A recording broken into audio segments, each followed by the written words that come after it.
बिस्मिल्लाहिर्रहमानिर्रहीम। अस्सलाम वालेकुम नाज़रीन, आप यूट्यूब चैनल देख रहे हैं। मैं इमरान खान हूँ। मौलाना फजलुर रहमान ने नवाज शरीफ की लंका ढा दी है। घर के भेदी ने लंका ढा दी। कैसे, मैं आपको बताता हूँ। मियाँ नवाज शरीफ साहब बड़ी चालाकी से और उनकी बेटी बहुत होशियारी से और उनकी पार्टी के जो उनके करीबी लोग हैं वो बड़ी अक्लमंदी से और उनके जो करीबी सहाफ़ी हैं वो बड़ी चाबुक दस्ती के साथ ये साबित करने की कोशिश कर रहे थे कि मियाँ नवाज शरीफ तो पहले दिन से इलेक्शन का कह रहे हैं। मियाँ नवाज शरीफ तो तहरीक अदम एतमाद लाने के हक़ में ही नहीं थे। मियाँ नवाज शरीफ तो ये कह रहे थे कि ठीक है, पाकिस्तान को इलेक्शन में जाने दें, हम इलेक्शन लड़ेंगे, इमरान खान का मुकाबला करेंगे और पाकिस्तान में अपनी हुकूमत बनाएंगे। तो इस तरह का एक नैरेटिव जो है वो फैलाने की कोशिश की जा रही है पाकिस्तान में। और मियाँ नवाज शरीफ साहब जो है वो चुप करके इसको एंजॉय कर रहे हैं ताकि सारा मलबा गिरे शहबाज शरीफ पे, सारा मलबा गिरे हमजा शहबाज पर और मिफ्ता इस्माइल पर मईशत का मलबा गिरे। और एक जितने लोग वहाँ वजारतों के अंदर मौजूद हैं, मियाँ साहब को मज़ा भी नहीं आ रहा। तो मियाँ साहब ये चाहते हैं कि उनकी बेटी के लिए ग्राउंड क्लियर हो जाए। इमरान खान को भी रास्ते से हटा दिया। अब किसी टेक्निकल तरीके से किसी केस में फंसा के इनकी पार्टी को जो है वो नाअहल करवाया जाए, फारिग करवाया जाए। और दूसरी जानिब अपने बारे में ये कहा जाए, मैं तो इलेक्शन लड़ना चाहता था, मैं तो तहरीक अदम एतमाद के हक़ में नहीं था। ये जितने गलत फैसले हुए ये सारे के सारे शहबाज शरीफ और उसके साथियों की जिम्मेदारी है। और इसमें एस्टेब्लिशमेंट ने ट्रैप किया था, आसिफ अली जरदारी उसका हिस्सा था। तो ये सब ने मिलकर हमें धोखा दिया है। मैं तो पहले दिन से बाहर से बैठकर कह रहा था, बीमार होने के बावजूद, कि ये मत करना। अब मियाँ साहब ने इतना प्यारा बयानिया बनाया है तो फजलुर रहमान साहब का फ़र्ज़ बनता है ना कि वो बताएं असल बात क्या थी। क्योंकि ये तो नहीं हो सकता कि गंद डालें सारे मिलकर और उठाएं कोई कोई लोग और मियाँ साहब बाद में गए मैं तो गंदा बिल्कुल नहीं हूँ, मैंने तो किया ही कुछ नहीं। तो फजलुर रहमान साहब ने यहाँ पे एक स्टेटमेंट दिया है जिसके बाद में जाकर असरात पड़ेंगे। मियाँ साहब ने जो गेम बनाना शुरू की थी, क्योंकि फजलुर रहमान एक बहुत घाघ सियासतदान है, तो उन्होंने पहचान लिया कि भाई हमसे सारा गंदा काम करवा के तो नवाज शरीफ साहब पवित्र होकर निकलने वाले हैं इसमें से, तो ऐसे तो मैं नहीं निकलने दूंगा। तो उन्होंने जो स्टेटमेंट जारी किया ज़रा ये आप सुन लें। अदम एतमाद से कबल पीडीएम एलामिये में नवाज शरीफ की मर्जी शामिल थी। ये अब फजलुर रहमान का स्टेटमेंट है, इसको ऑन रिकॉर्ड आप रख लें। यह भूलने नहीं देना आपने इनको, क्योंकि मियाँ साहब ने बाद में कहना मैं मना करता था ना करो, इन्होंने ये किया है।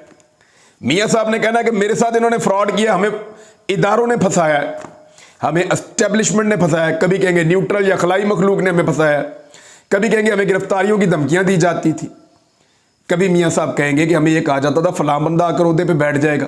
तो हमें तो बड़ा चक्कर दिया। मैं इनके चक्कर में नहीं आया, इनके चक्कर में मेरा छोटा भाई आ गया और उसके सारे साथी आ गए और इन्होंने ज़बरदस्ती ये किया। मैं तो पहले दिन से इतना अक्लमंद हूं कि मैं इनको मना कर रहा था कि इनकी पिच पर मत खेलो, लेकिन फजलुर रहमान साहब ने बीच चौराहे इनकी हंडिया फोड़ दी है। अब देखें क्या कह रहे हैं फजलुर रहमान साहब ने। ये पेशावर से रिपोर्ट हुआ है। उन्होंने कहा कि अदम एतमाद से कबल पीडीएम के एलामिये में नवाज शरीफ की मर्जी भी शामिल थी और अदम एतमाद से कबल एक राय थी कि नए इंतखाबात कराए जाएं। और नवाज शरीफ ने अब उसी राय से मुताल्लिक एक बयान दिया है कि एक राय थी, लेकिन मियाँ साहब की राय नहीं थी। मियाँ साहब उसको अब अपने खाते में डाल रहे हैं। उन्होंने कहा कि पीटीआई हुकूमत ऐसे मुआहदे करके गई है कि मुल्क को गिरवी रख दिया है। हालांकि इस वक्त जो मईशत के साथ इन्होंने जो रेप किया है मौजूदा इंपोर्टेड सरकार ने, वो तो माजी में कभी नहीं हुआ।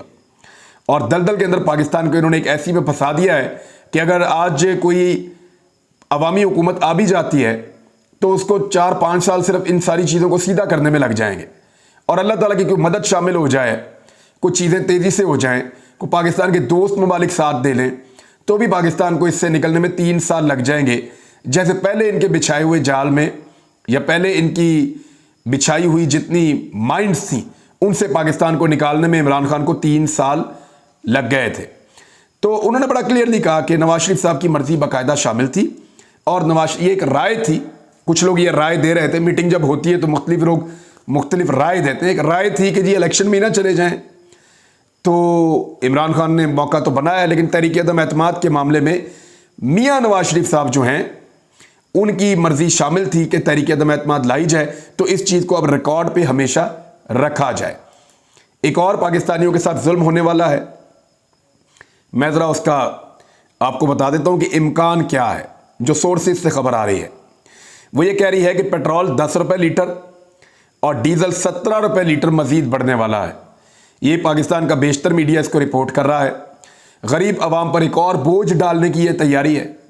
पेट्रोल 10 और डीजल 17 रुपए फी लीटर महंगा होने का इम्कान है। इससे होगा क्या? चावल को पानी चाहिए, उसके बाद आपकी गंदम की बवाई है, तो ये तो एक बहरान के ऊपर बहरान पैदा होगा। और इस पंजाब हुकूमत ने जो हमजा शहबाज की गई है, हमजा शहबाज की पंजाब हुकूमत जो गई है, उसका जो सबसे बड़ा जुर्म है वो मैं आपको बता रहा हूं, जो कल को किसी और के खाते में आप मत डालिएगा। इसको याद रखिएगा कि हमजा शहबाज की हुकूमत का सबसे बड़ा जुर्म यह है कि हमजा शहबाज की हुकूमत ने गंदम की खरीदारी बवक्त और दुरुस्त नहीं की। हमजा शहबाज की पूरी तवज्जो यहां पे थी कि लॉन्ग मार्च वालों को मारो। मई के महीने में आपको याद है 25 मई को वो मार रहे थे।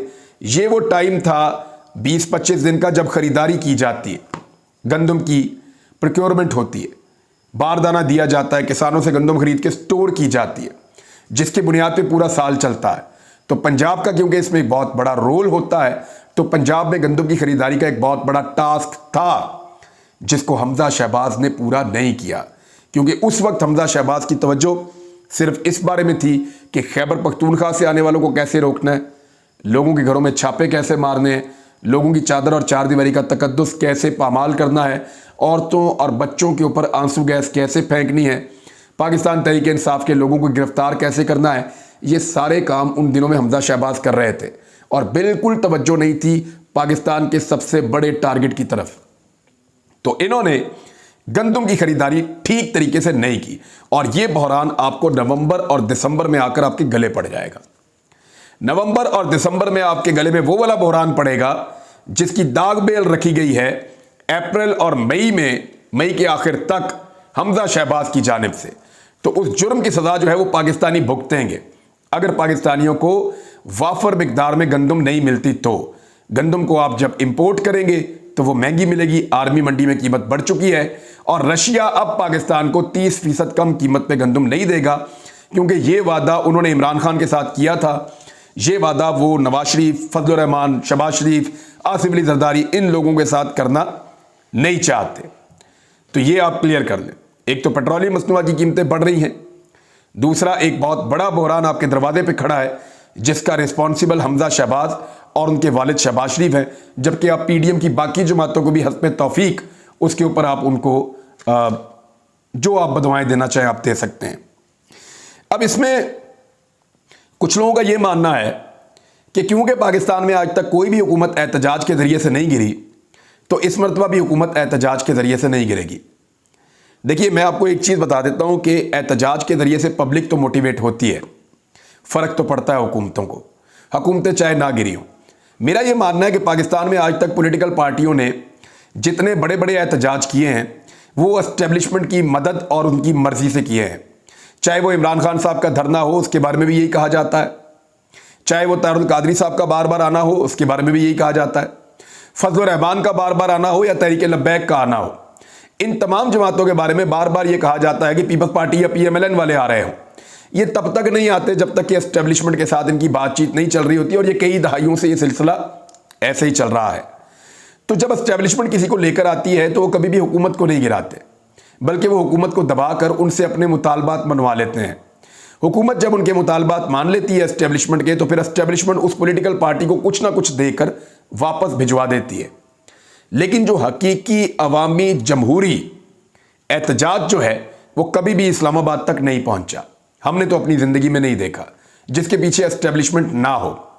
अगर वाकई में 10-15 लाख लोग इस्लामाबाद आ जाते हैं खैबर पख्तूनख्वा और पंजाब से, तो शायद ये पहली मरतबा होगा कि एस्टेब्लिशमेंट की मदद, उनकी मंशा और उनकी ख्वाहिश के बगैर एक पॉलिटिकल पार्टी इस्लामाबाद तक पहुंच गई है इतनी बड़ी तादाद में लोगों को लेकर। तो पहली मरतबा किसी हुकूमत को अवामी दबाव का सामना करना पड़ेगा। तो मैं इसमें नहीं मानता कि अवामी एहतजाज से हुकूमत नहीं गिर सकती, गिर सकती है, लेकिन उस एहतजाज की जो नौइयत है वो ये तय करेगी कि वाकई हुकूमत गिरती है या नहीं गिरती। क्योंकि इससे पहले वाले जो है वो इशारों पे आते थे, इशारों पे जाते थे।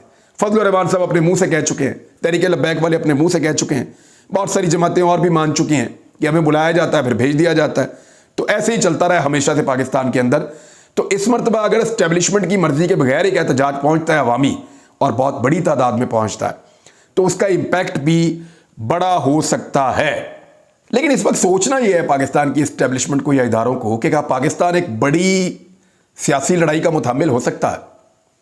मईशत देखें ना आप कहां पहुंच गई है इस वक्त। अगर इमरान खान साहब एक बड़ा एहतजाज करते हैं और लोगों को लेकर इस्लामाबाद जाते हैं, तो ये मईशत की तबाही का सारा मलबा उठाकर इंपोर्टेड सरकार इमरान खान पर डाल देगी और वो ये कहेंगे देखा हमें चलने नहीं देता, हमें काम ही नहीं करने देता, देखो खुद भी मुल्क को बेड़ागर्क किया, अब हम आए थे हुकूमत करने के लिए, हमें भी मुल्क नहीं चलाने दिया। जब हुकूमत से बाहर निकलते हैं एहतजाज शुरू कर देते हैं। तो इस किस्म का प्रोपेगेंडा इमरान खान के खिलाफ किया जाएगा और पाकिस्तान का मीडिया आपको पता है बावला हुआ है। जैसे ही उनको इशारा होगा वो इमरान खान साहब के ऊपर पिल पड़ेंगे। तो इस सूरत हाल में बेहतर यह है कि इमरान खान साहब थोड़ा होल्ड करें और इस वक्त वो होल्ड कर रहे हैं। उन्होंने कुछ अहकामात जारी किए हैं, ये मैं आपको बताऊंगा।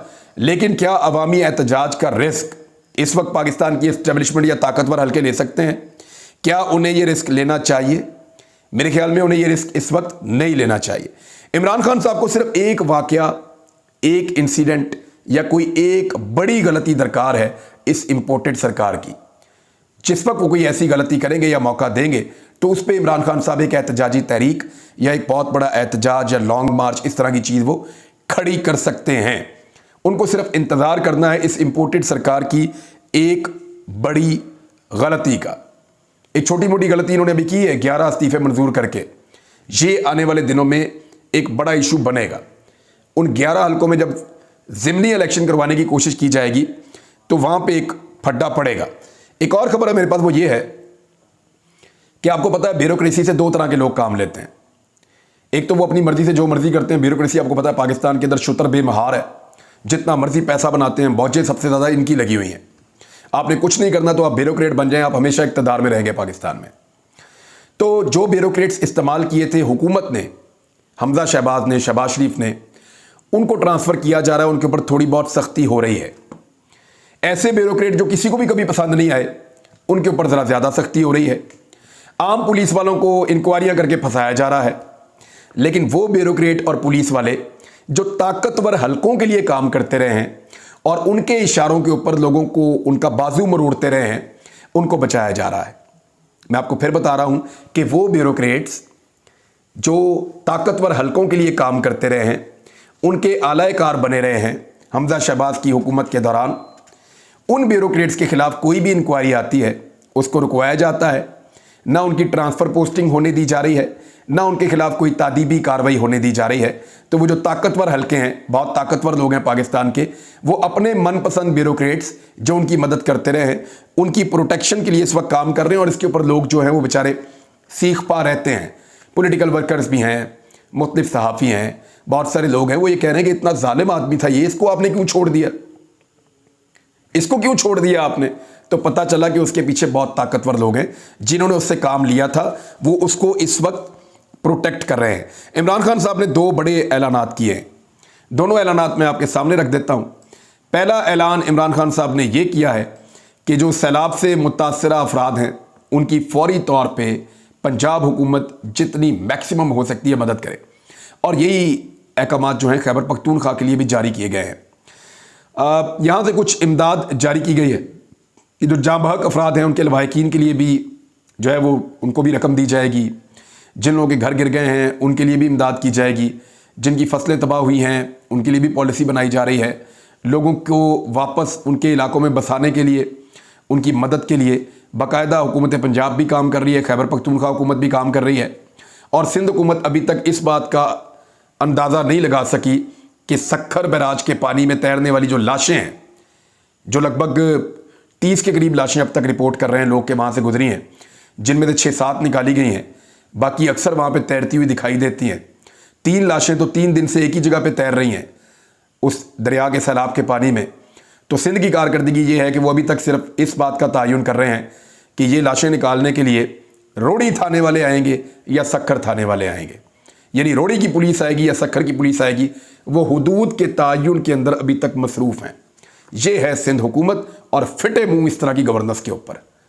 यानी इनको तो जूतों के साथ मारना चाहिए बेशर्मों को कि तुमने किया क्या पाकिस्तान के साथ। और यार अल्लाह का वास्ता, या तो जान छोड़ दो इस मुल्क की, और जो चाहिए एक ही दफा लूट के इस मुल्क से निकल जाओ, जो चाहिए लूट के निकल जाओ।